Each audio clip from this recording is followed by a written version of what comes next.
Chapter 19. Horrors in the Mist.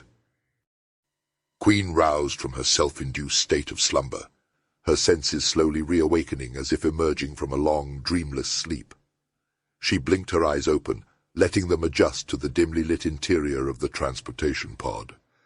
It was here that she had chosen to spend her time in a state of extreme torpor, a self-imposed hibernation that allowed her to conserve energy while traversing the vast expanse of space that separated her from her destination. Consulting the intricate timing mechanism built into the pod, Queen discovered that she had been in this state for over a month, covering an incredible distance of nearly 15 million miles through the cold, abandoned tunnels that connected differing sections of the star shell. And yet, to her, it felt as if she had merely enjoyed a night of blissful reprieve from the relentless pursuit of her goals. As she shook off the last vestiges of her deep sleep, Queen marveled at the efficiency of her torpor, the way it allowed her to bridge such immense distances while barely noticing the passage of time. The marvels of technology and her mastery over Cyrus's body worked in tandem, enabling her to overcome the limitations of space and time that bound lesser beings. The transportation pod hummed softly around her, its sleek design and advanced propulsion systems carrying her ever closer to her quarry. Gazing out the small viewport, she was greeted by the breathtaking sight of distant stars and celestial phenomena, a visual symphony that served as a constant reminder of the vast, mysterious universe she sought to conquer. As the pod continued its journey, Queen's thoughts turned to the task that awaited her upon arrival. She knew that she would have to face formidable opponents, each one imbued with the power of the star shell and driven by their own convictions, just as she was. The battles ahead would be fierce and unforgiving, but Queen remained steadfast in her resolve, for she believed that her cause was just, and that she alone could wield the power being offered. With renewed determination, Queen steeled herself for the challenges that lay ahead. She knew that every victory would bring her closer to her ultimate goal, and with each defeated opponent, her power would grow exponentially. The prize that awaited her at the end of this treacherous path was more than worth any hardships she would face. For now, though, she allowed herself to revel in the serenity of her journey, the quiet calm of the transportation pod, and the endless expanse of the cosmos beyond. In this moment, Queen found a brief respite from the storm of battle that awaited her, a fleeting instant of peace amidst the chaos of her destiny. When she had prepared to depart from Section 2626B, she initiated the intricate phase shift algorithm with great precision. This technology harnessed the unique genetic sequences present within Cyrus's DNA, empowering her to establish a transportation bridge that would seamlessly connect her to any other section within the vast star shell. For this particular journey, her destination was the far-flung Section 325Z. However, the phase shift algorithm required activation from both sides to create a stable connection. Undeterred, Queen set the first half of the algorithm in motion before embarking on the arduous journey to Section 325Z. Knowing that she would need to manually initiate the second half of the process once she arrived.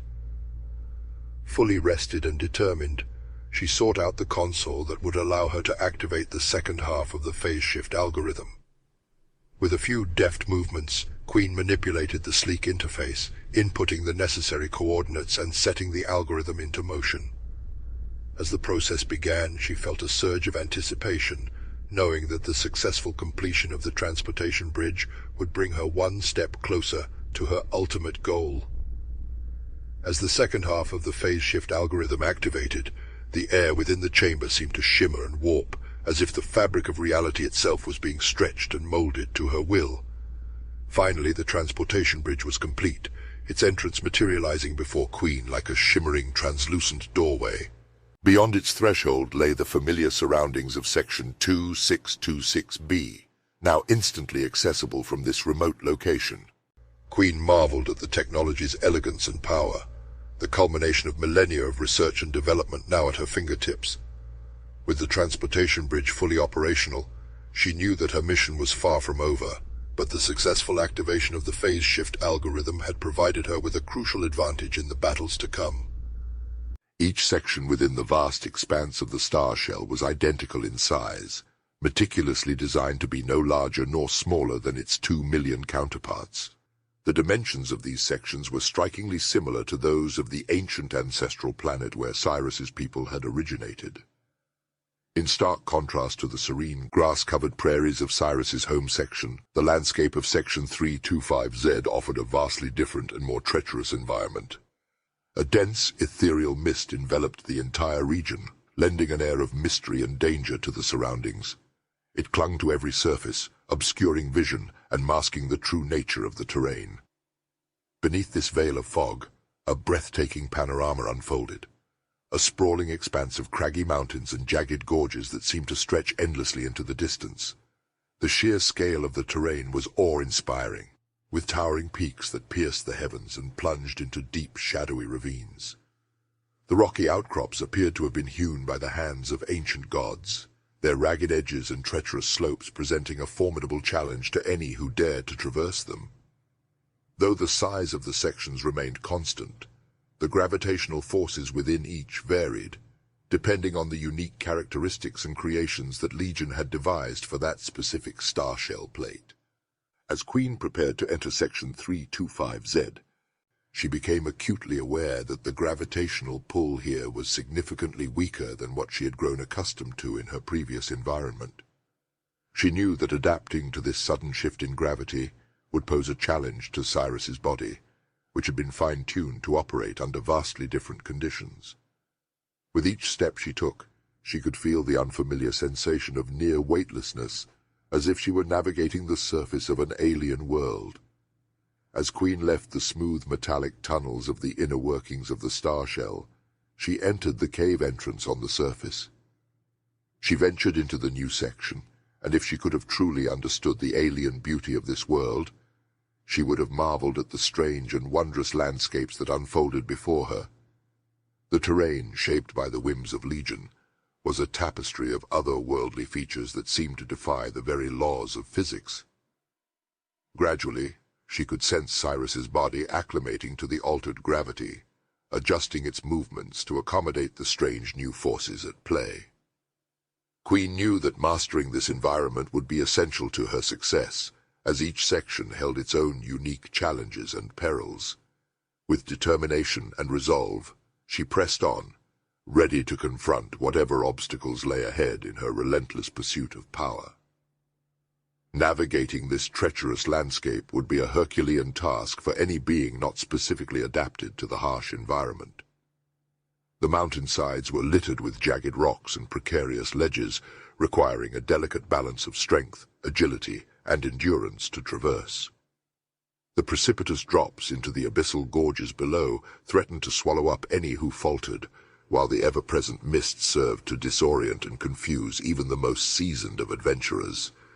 Yet, amid the harshness and danger of this unforgiving terrain, there existed a certain sense of haunting beauty. The way the mist clung to the jagged peaks, casting eerie shadows that danced and flickered across the rocky surfaces, created an atmosphere of otherworldly wonder.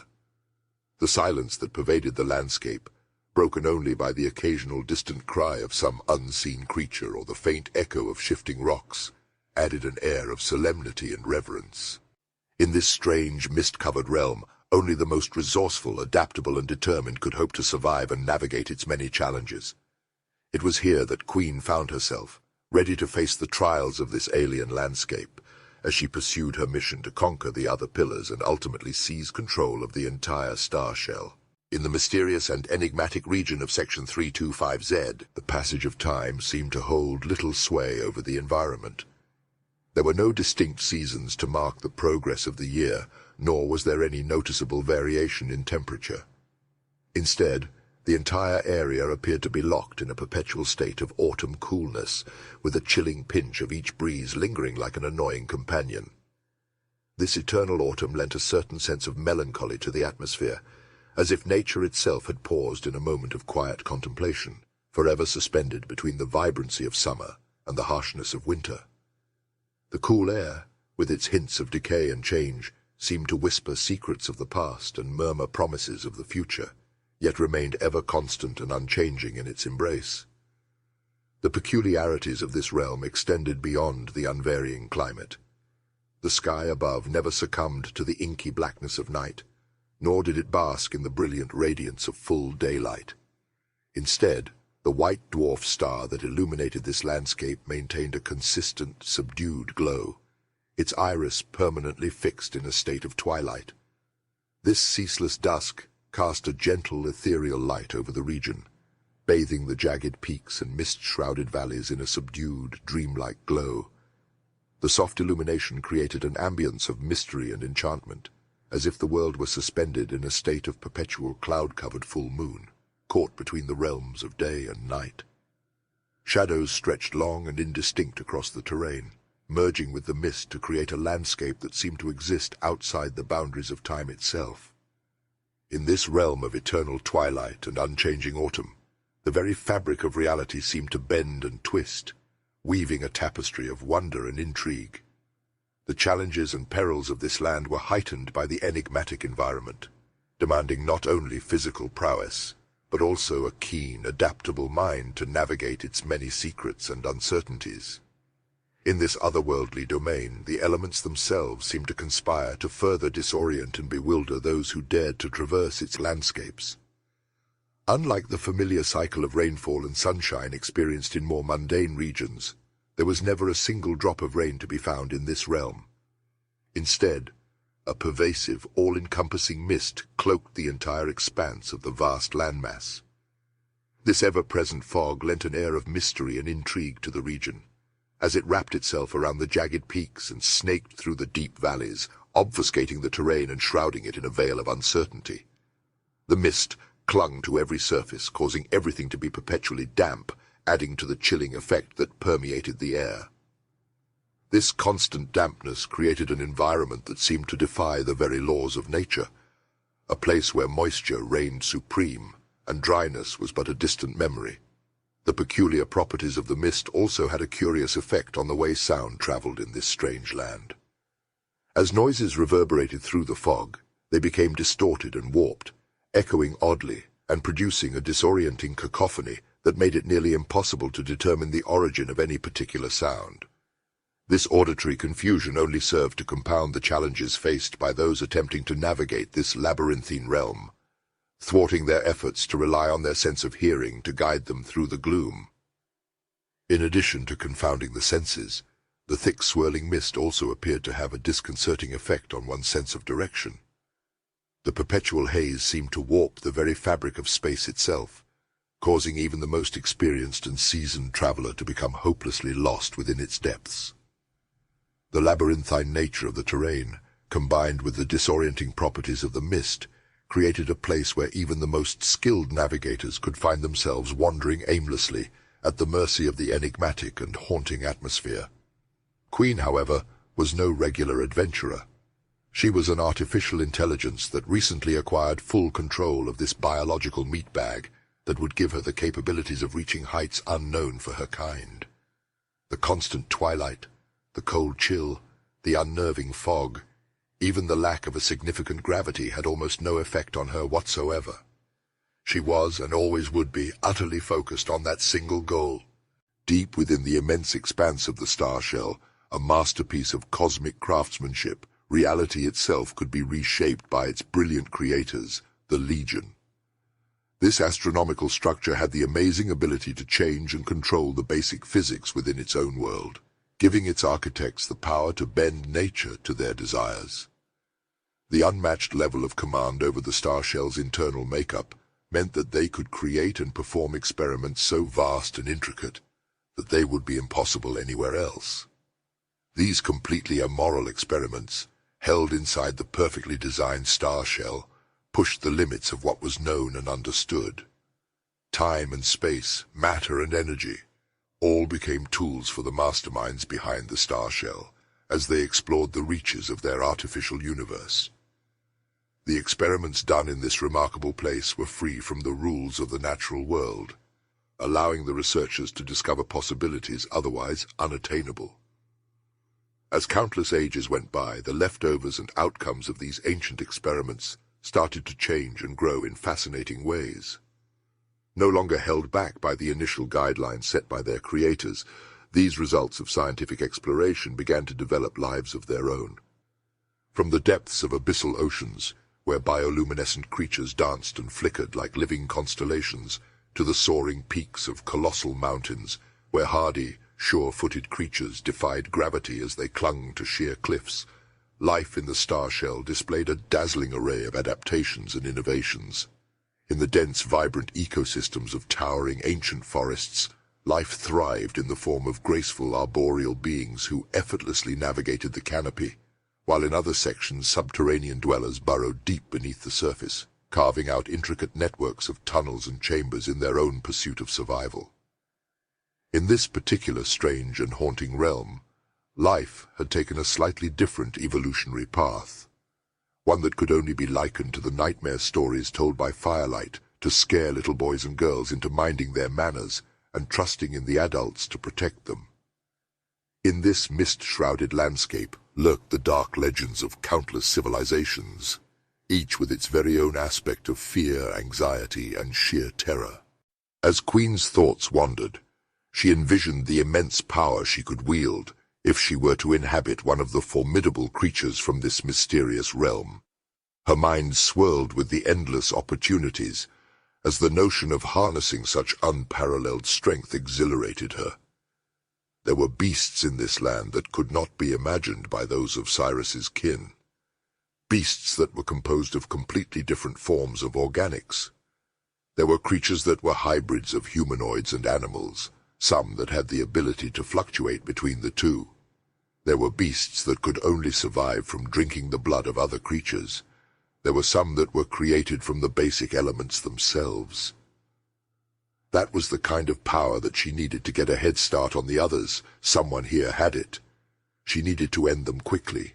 However, a surge of bitterness welled up within her as she was reminded of the feeble human vessel she had been confined to. It was frustrating to think of the countless hours she had devoted training Cyrus to perform even the most rudimentary tasks. A young village idiot that would have grown to be an old village idiot. He should bend a knee to her for the simple ability to step foot in a place such as this. So engrossed was Queen in her contempt for Cyrus that she failed to notice the figure emerging from the mist. The mysterious form materialized before her, catching her completely off guard. It was at this moment that she realized, with a pang of irritation, that she had neglected to activate her foresight ability, a crucial tool that would have alerted her to the presence of this unanticipated visitor. She scrambled to regain her bearings and prepare for the unknown battle that lay ahead. It was in this instant that she vowed to never let her disdain for her human vessel cloud her focus again, as the unpredictable nature of this realm demanded her utmost vigilance and attention. Even in the terror that she felt rising within her, Queen was ever the embodiment of arrogant grace.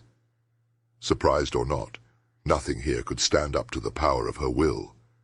The entity that materialized before Queen was an eerie spectre, a phantasmal figure that hovered just above the rocky cavern floor. Its skin seemed to be composed of the very mist that surrounded it.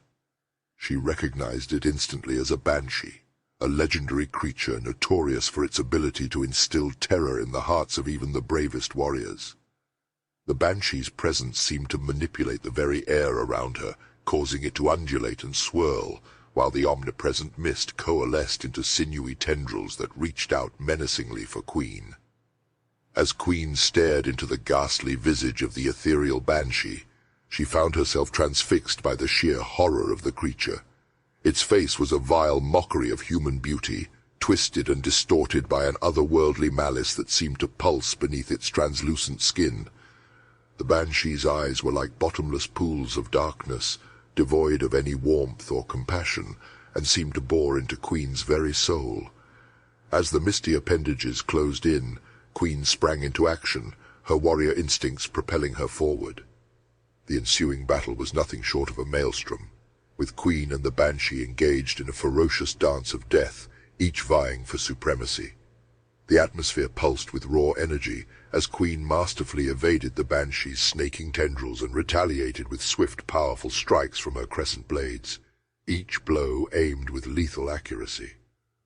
Queen managed to land a strike that would have been fatal to a normal creature, but the slice through the female figure's belly simply opened up and poured out the same mist that surrounded them both. The mist that should have been pools of blood turned into more tendrils that grabbed Queen by the waist and pulled her in close.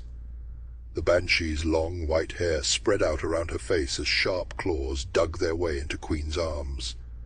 The tendrils of mist, extensions of the banshee's malevolent will, snaked around Queen's body, constricting her with a cold, damp embrace that sent shivers down her spine. They coiled tighter, their clammy grip making her skin crawl as they sought to drain her of any remaining strength. Knowing what was coming, Queen activated her temporal velocity and could instantly feel the banshee begin to slow, but it was not happening fast enough. She could not find release from the grip, and Cyrus had not become proficient in this power yet. The banshee proved to be a formidable opponent, feeling the time slip occurring, and refused to be vanquished easily. In a final, desperate gambit, the malevolent creature drew upon its most fearsome weapon. As the banshee prepared to unleash its devastating wail, it drew in a slow, shuddering breath that echoed with the sorrow of countless lost souls. The air around the creature seemed to grow colder, as if the very atmosphere was being leached of warmth and light. Queen could sense the gathering force within the banshee, a maelstrom of spectral energy that threatened to overwhelm her with its sheer intensity. Then, with a sudden explosive release, the banshee unleashed its blood-curdling wail. The sound was a cacophony of pain and despair, an auditory assault that seemed to pierce the very core of Queen's being.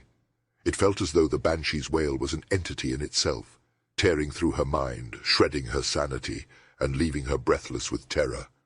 The force of the scream was palpable, a shockwave of anguish that seemed to shatter the world around her, leaving Queen at the mercy of the horrifying banshee. The wail had torn through the air, and Queen was mere arm's reach from the focal point of the blast.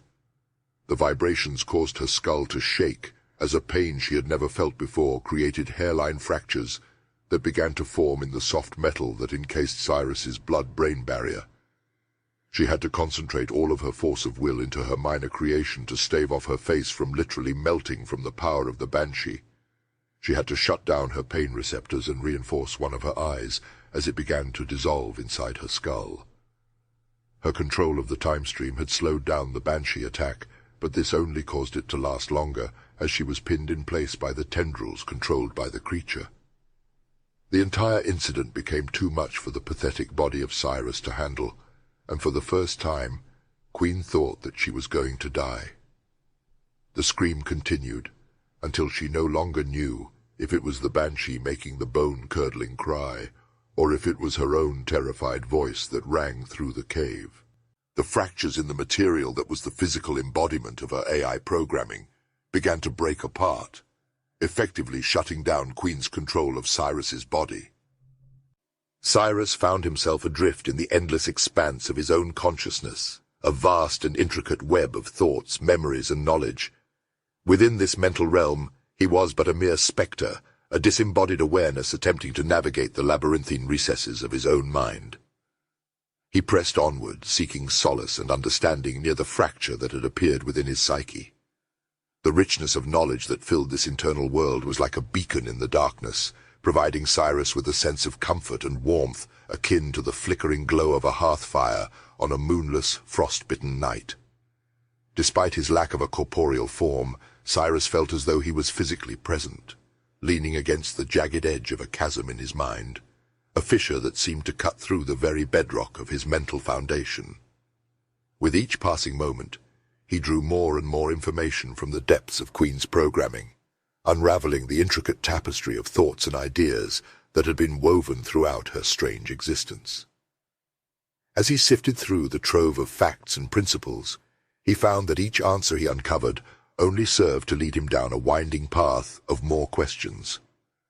Though his level of intelligence remained static in this state, he could still grasp the essential principles of the complex subjects that unfolded before him. Cyrus found himself fully grasping the rationale behind Queen's relentless pursuit of the others like her. He recognized that among these 100 extraordinary beings, one would eventually rise to wield immense power, gaining dominion over the very star shell they all inhabited. The fate of the universe hung in the balance, with the potential for unimaginable consequences should the wrong individual seize control. The ultimate outcome would be determined by a battle to the death, either with Queen vanquishing her foes or falling to one of them. Cyrus knew that, as much as it pained him, he had no choice but to support Queen in her mission, for if she were defeated, his own life would be forfeit as well. Moreover, Cyrus began to grasp the broader context of the situation unfolding around him. While he could not fully comprehend the complexities of an interdimensional war, he understood that an ancient and enigmatic force had been unleashed by Legion, compelling them to amass a formidable arsenal in order to combat this looming threat. He discovered that their star shell was far from unique. There were, in fact, millions of other star shells, each containing similar circumstances and contests for power. Throughout their reign, Legion had expanded their influence across a vast expanse of territory, their conquests leaving an indelible mark on the cosmos. As Cyrus delved deeper into the intricate web of knowledge within his own mind, he began to appreciate the magnitude of the struggle they were all embroiled in, a cosmic chess match with the highest of stakes. He realized that their individual fates were but mere pawns in the grand scheme of things, with the entire universe hanging in the balance. And so, as the drama continued to unfold, Cyrus found himself thrust into a conflict that transcended his own existence, a battle for the very fate of the cosmos itself. Cyrus felt wholly outmatched and overwhelmed by the colossal conflict that unfolded around him. This new understanding changed his entire aspiration to now allow Queen to utilize his physical form in the hopes that he might survive this ordeal and somehow restore a semblance of normalcy to his life.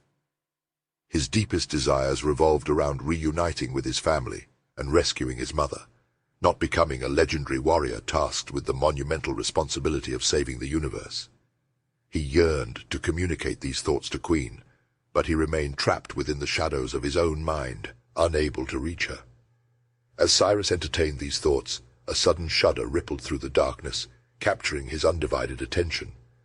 A sense of perplexity washed over him as he focused on the source of the disturbance. Another shudder reverberated, and the fissure upon which he rested appeared to widen.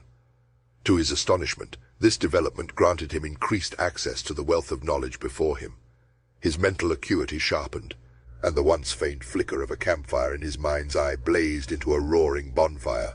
This newfound clarity provided Cyrus with a surge of determination and purpose.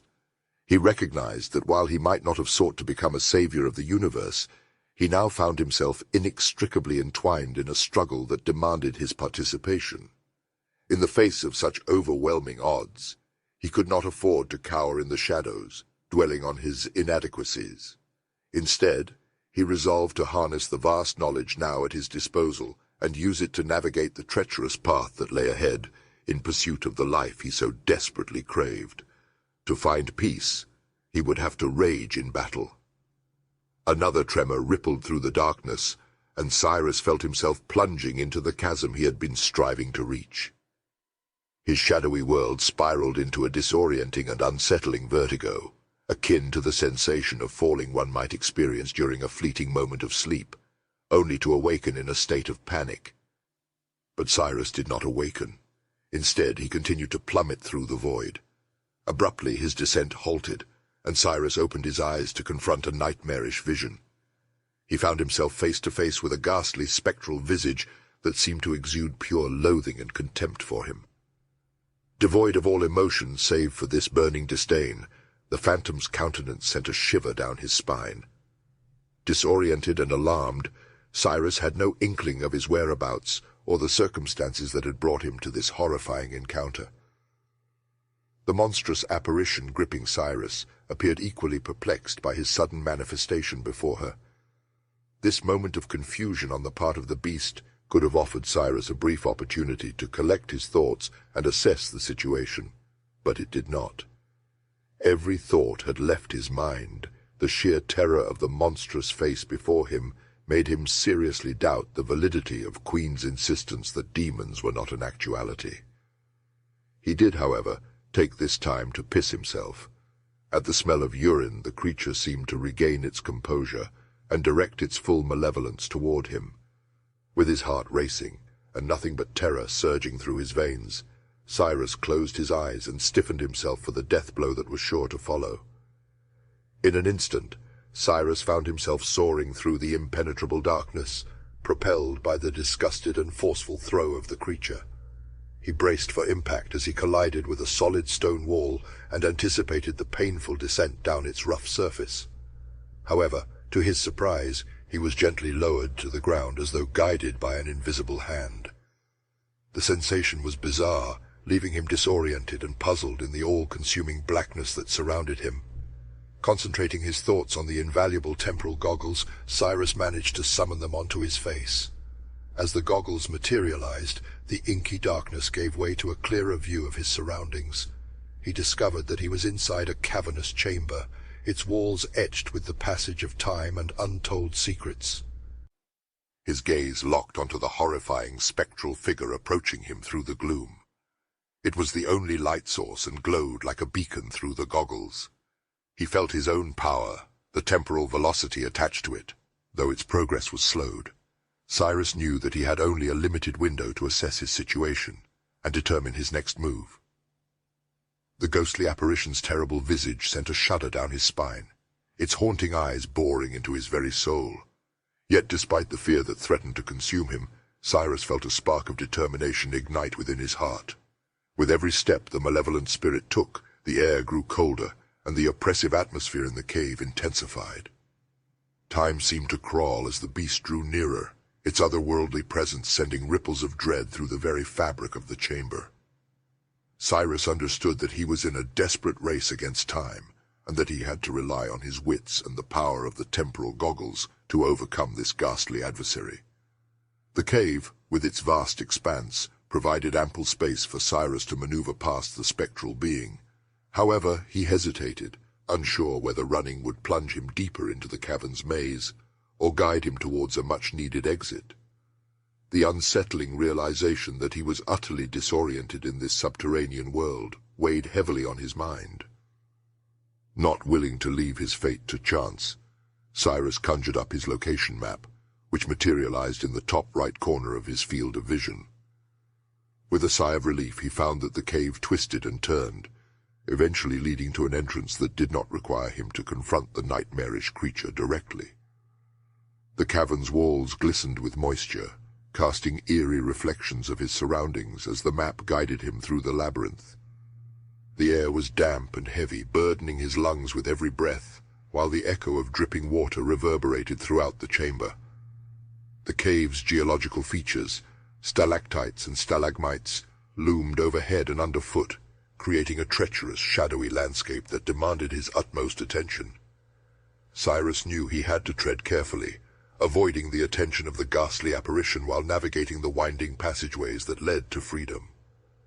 His heart pounded in his chest, adrenaline surging through his veins as he silently plotted his course, determined to escape the clutches of the terrifying entity that haunted his every slow step.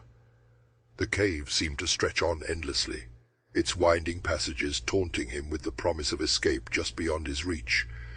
Yet Cyrus refused to give in to despair, bolstered by the knowledge that he had the tools and the courage to persevere. With each step, he drew closer to the outside world, driven by an unwavering resolve to survive and reclaim his life from the nightmarish circumstances that threatened to consume him. With a burst of newfound determination, Cyrus sprang into action, propelling himself towards the exit. To his amazement, he found himself soaring 10 feet off the ground.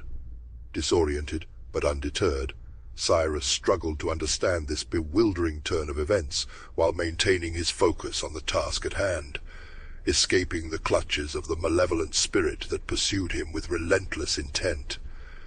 As he floated back down towards the cavern floor, his feet made a soft, controlled landing. The chilling realization that the sinister entity was drawing ever closer sent shivers down his spine, spurring him into action. He took a moment to collect himself, then launched off the ground once more, this time with a more precise trajectory aimed at the elusive exit. The damp, musty air clung to the skin on his arms, adding to the oppressive atmosphere that weighed heavily upon him. The mist had no effect on the parts of him that were covered by the tight black cloth armor, because it was completely water-repellent. Unfortunately, the inside of his pants was also water-repellent, and he could feel the uncomfortable warmth of his own urine with every movement. The cave's exit loomed closer, a beacon of hope amidst the suffocating darkness. Cyrus's mind raced as he pieced together the puzzle that had been plaguing him.